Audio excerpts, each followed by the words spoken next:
So starting the test drive in this E550,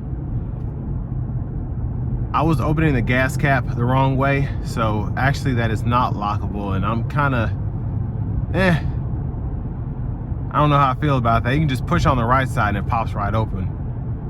So that's not lockable. I apologize for that. It does have a gas cap on there, but I thought that was weird. And then in the settings, you can use these arrows to go through if you want to adjust the speed, instrument cluster, all of that. You can change from miles to kilometers in there.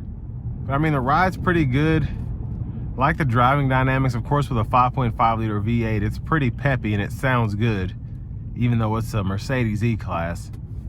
Now, I did just double check the price on this because it's in this sticker right here and I wasn't sure about it, but this car is only $8,000, which is that's pretty remarkable in my opinion. Even though it's a Mercedes, I mean, it's like I said, this one is in immaculate shape. It looks fantastic. But all in all, I think where this car you're in a Mercedes, you know, and not just any Mercedes. This is the V8 engine, the 5.5 liter that you get in E-Class. Having heated and cooled seats in this thing, it's just, I'm sure it was a ton of money when it first came out. And again, with just less than 70,000 miles on it, you shouldn't have any big issues, especially if you have a good mechanic. And one thing I love about the 5.5 V8 in the Mercedes is they were always strong engines, but it didn't sound like a Camaro or a Mustang. It was something. It just sounds so elegant, kind of like a Rolls-Royce engine. It's elegant but quick.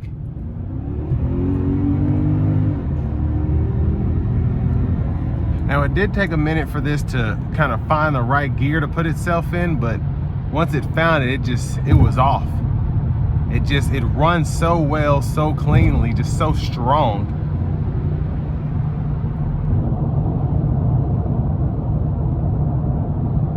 But a pretty strong engine again.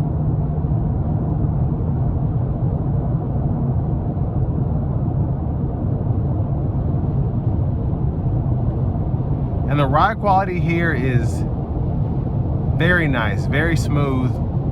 Again, I think of elegant when I'm driving this. One other thing I really enjoy about this car is, I mean, going back to the engine, every time I come from a stop and I put my foot halfway to the floor to kind of get it to go, it just gives a nice rumble. And again, for an $8,000 vehicle, you can't really get that anywhere else for this kind of money. And the manual shift, I'll test that out now to kind of show you all. Might be while the check engine light's on. The transmission's doing some funny stuff, but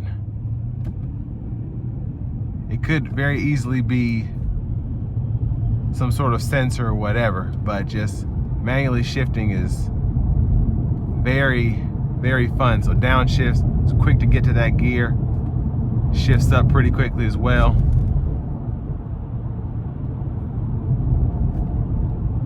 And it might have something to do with being in sport mode as well. So I'm gonna put it back into comfort for the last little bit here.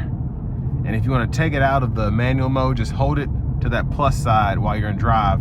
And you don't have to necessarily put it back in a neutral and put it in drive to get it to drive normally again. Now I wanna give one last big thank you to Auto Collection of Murfreesboro for allowing me to review this car today. They have a pretty interesting selection. And every so often, I mean, pretty often, but every so often they'll get something like this where you're like, wow, you know, let me go ahead and drive that. I'm just intrigued. Kind of like an older classic or an older luxury vehicle that you probably forgot about, or like at this time, I wasn't even able to drive in 2007. So just being behind the wheel of one of these, it's nostalgia, because I used to love cars growing up. And this was around, I guess I would have been 13, 14. And I just knew I was gonna drive in 2-3 years. I couldn't wait, and just looking at cars like these would just put a smile on my face. So it's nice to actually be behind the wheel of one of these and actually be pretty close to owning this. You know, this might have been, I don't even know, 70, 80 grand, maybe 60, I don't know.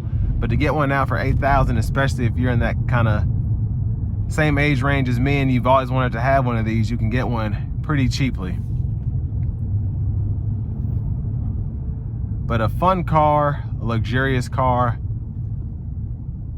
and I wish I could get one. But this will bring me to the end of my review of this 2007 Mercedes-Benz E550.